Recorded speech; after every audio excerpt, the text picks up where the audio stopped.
Yo, me. Hey, I just got back to Kamurocho. Everything good? All good here, man. What's with you? You worried arcade Gotamirs? I mean, they did run their mouths about stabbing us in the back.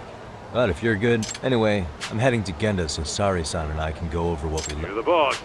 As for me, I'm calling it a day.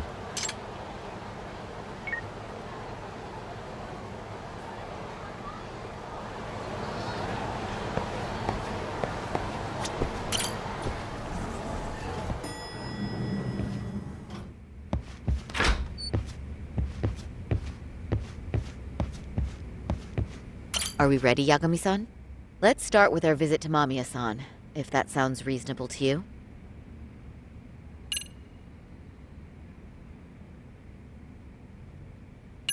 Yeah, let's start there. So, the victim's story is completely in line with her court testimony, huh? That's correct. There wasn't anything new to pick up. Unfortunately. In which case, should we look into the murder video instead? Like, figure out how they made it? Let's not get ahead of ourselves here. Whether that tape's fake or real, someone had to put it online, right? Do we have any theories on who that might be? Well, the footage showed enough of the surroundings to make the crime scene clear. As somebody who's been there, I can confirm that the blood splotches match what you see in the footage. Which means...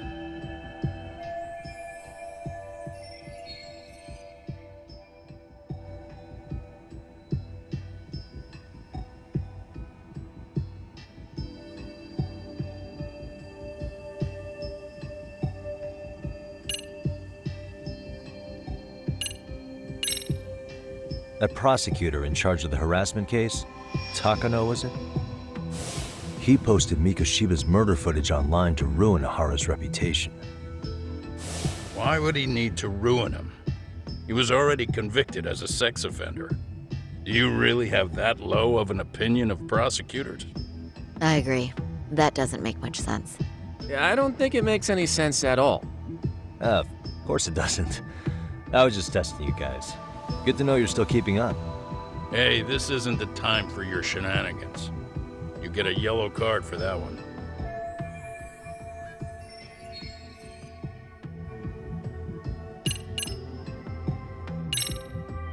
The murderer's accomplices have to be the ones who posted it for him. Yeah, I can't see it any other way. I also agree with Yagami-san. But in that case, what would their motive be? Maybe they wanted to make a mockery of the police, or even the whole system. Huh? We know Ihara got himself convicted for groping, so he'd have an alibi for Mikoshiba's killing.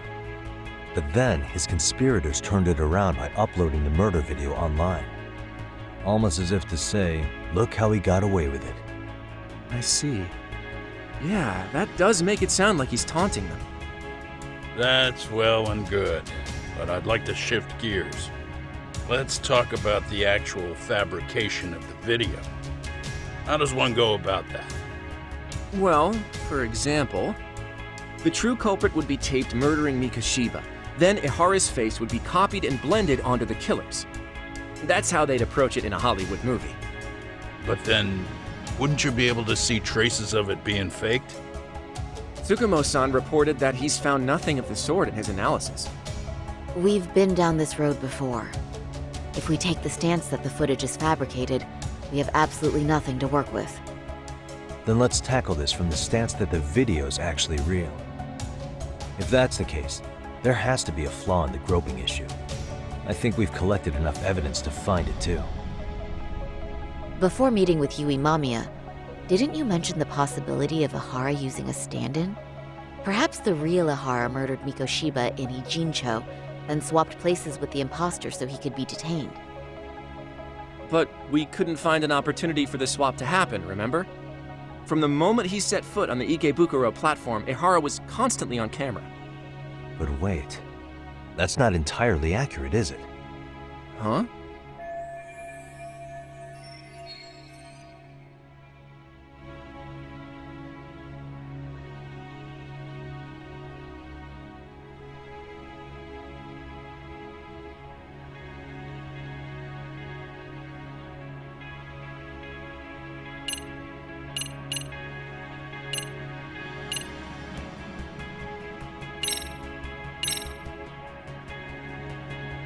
Take a look at this. I'm not sure why you're showing us this. There's not a moment when Ihara's off camera. Sad as it may be, such a major transit hub is bound to have tons of surveillance nowadays. Yeah. You nailed the exact point I wanted to make here. Which was...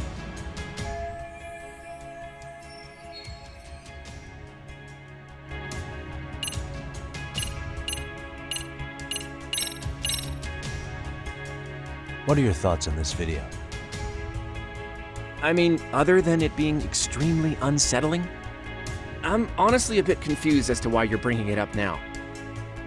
Yeah, it is confusing, isn't it? If that's your first reaction, let me try another angle.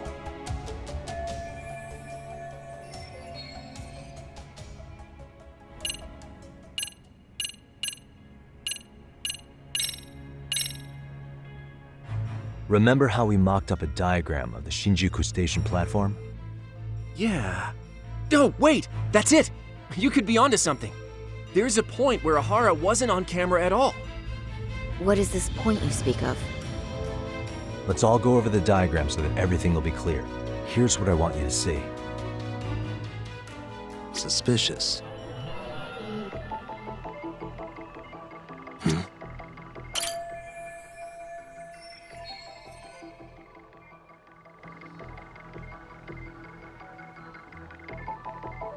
What the? Hey. Suspicious. Hey.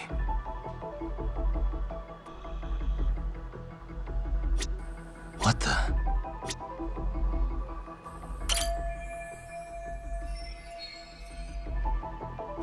Suspicious.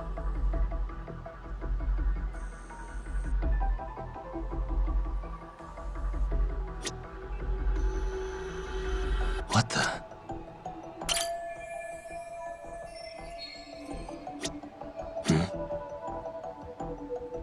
Suspicious.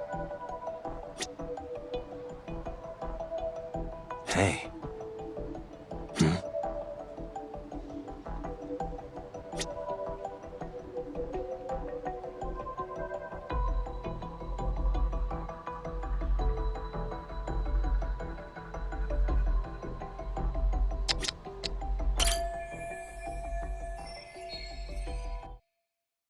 It's very brief, but there's a moment where Ihara and Mamiya-san can't be seen by the security cameras. The dotted lines on the arrow represent the camera's blind spot.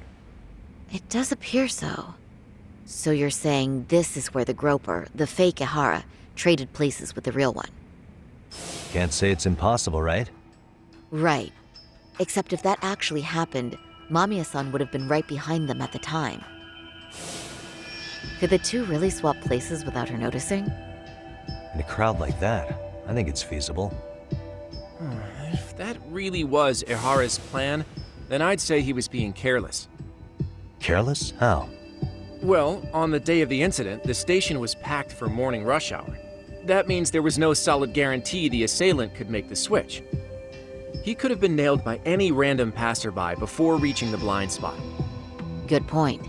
Not only that, if Mamiya-san had called for help while the train was still moving, then the first Ihara would have been caught before even reaching the platform. Oh, I mean, yeah! Called it. Think about it, Yagami-san. Why would Ihara's accomplices meticulously plan out every last detail of this alibi, only to leave such a crucial component to chance, as Hoshino-kun pointed out? Oh, just doing my job. True. Good work, Hoshino-kun. In fact, I think that may back up my own take on it. Yeah? What if everything, including the appearance of leaving the plan to chance, was part of the plan? Can you expound on that?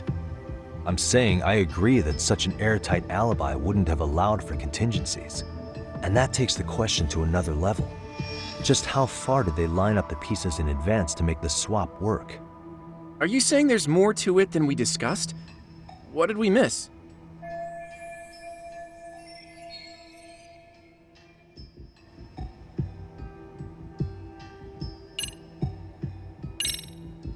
Every last bit of footage, from the eyewitness recordings to the security cameras, was fabricated by the prosecution. If that's the case, the blind spot we found is irrelevant. That's because the real footage of Ihara tagging in for his double is all but lost to us now. Why would the prosecution go to all that trouble? To hide Mikoshiba's murder? Or maybe they sympathized with Ihara's plight? You're saying his court adversaries orchestrated an elaborate cover-up out of sympathy?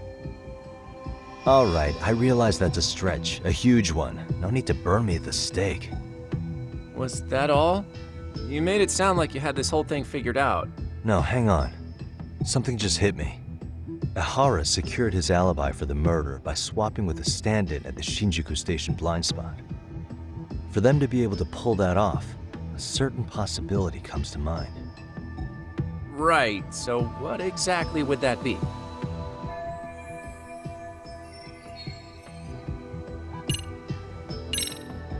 Hiro Mikoshiba has to still be alive, meaning the body found in Ijincho was someone else's. Well, Kanagawa PD already determined that the body belonged to Hiro Mikoshiba. The body had been decomposing for 2 months, but they were still able to match his prints and dental records. Of course. Was that all? You made it sound like you had this whole thing figured out. No, hang on. Something just hit me. Ihara secured his alibi for the murder by swapping with a stand-in at the Shinjuku Station blind spot. For them to be able to pull that off, a certain possibility comes to mind. Right, so what exactly would that be?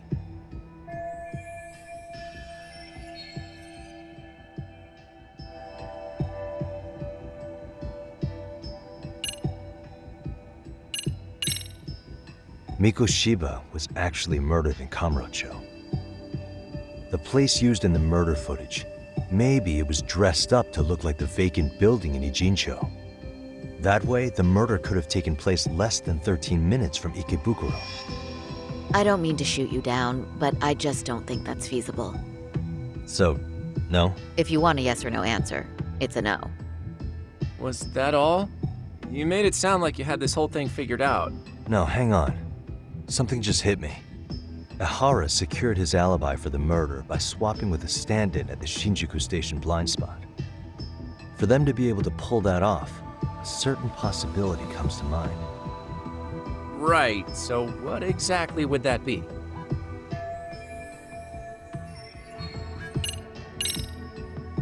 I know this won't go over well, but what if Mamiya was colluding with Ihara all along? Huh? Bear with me.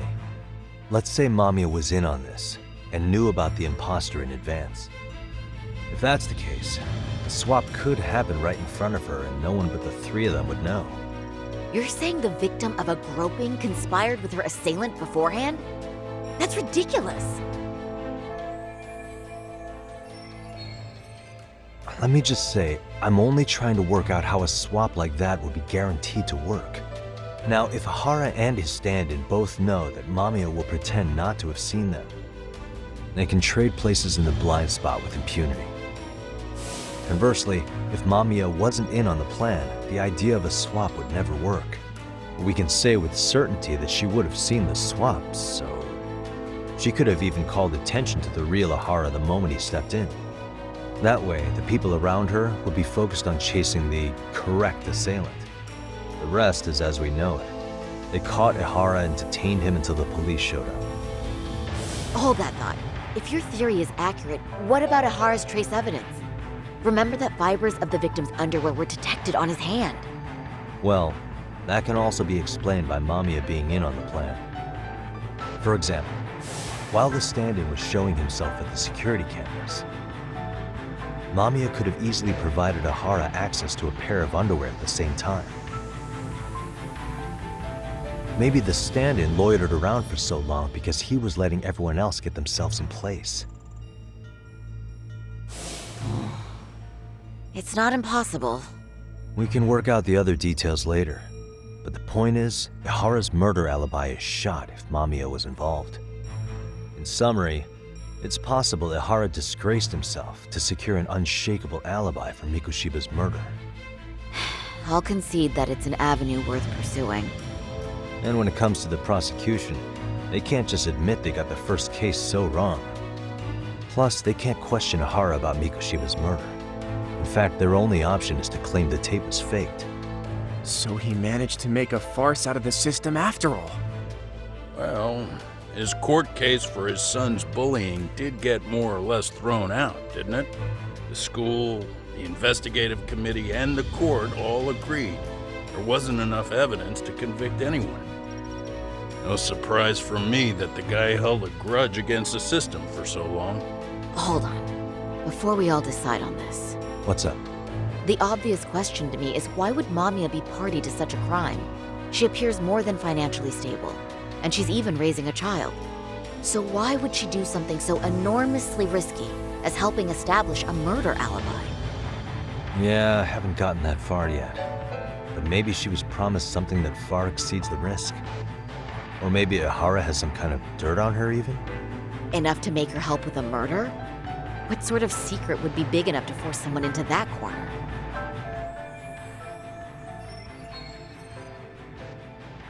What info do we have on Mamiya anyway? Maybe we can spot a connection to Ahara through her profile. I'll pull her information. Just a second. Oh, I just thought of something else those two would have guaranteed by working together. What's that? If Ahara wanted to use this crime as a murder alibi, he needed it to blow up into the public eye. But if he had chosen a victim who stayed silent, then nothing would have come of it. A solid plan would need to eliminate that variable, which means Mamiya being an accomplice was crucial to Ahara's success. That's true. Looks like Ahara pulled one over on the prosecution then. Had his accomplices right where he wanted them, even his victim. Once we learn how he's connected to Mamiya, we can root out the rest of his team. Let's see.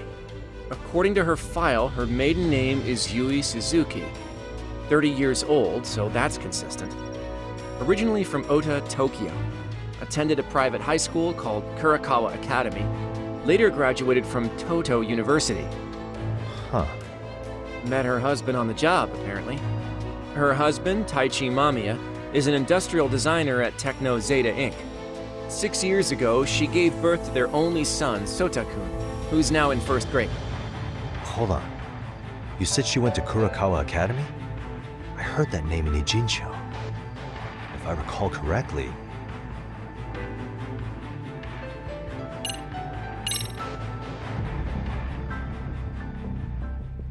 When I went to scope out the murder scene, there were these 3 guys watching the detectives and me. They told us they were just checking things out, but they mentioned they're Kurakawa grads too. You have any ID on you? Will my license work? Kake-san, age 30. Akaike-san, age 30. Mommy is 30 as well. What's that got to do with anything? Aren't we trying to find a connection between Mamiya and Ahara? I found the Kurakawa Academy website. Looks like they're pretty prestigious. It's in Tokyo, specifically in Ota. Pretty close to where Mamiya lived. Oh, What? the girls there get such cute uniforms. You little... You want to start all over from the bar exam? Wait, I've seen that uniform before too, actually. Where? On an old picture of a teacher at Serio High, Sawa-sensei. Ahara's son confided in her. Is she actually a Kurakawa grad too? I don't know Sawa-sensei's exact age, but she could well be 30. Maybe all of them are even classmates. Could this mean they're actually linked? The victim and her up-to-now unrelated assailant? It's a tenuous link at best. Could fall apart any time. But no true detective alive would pass it up.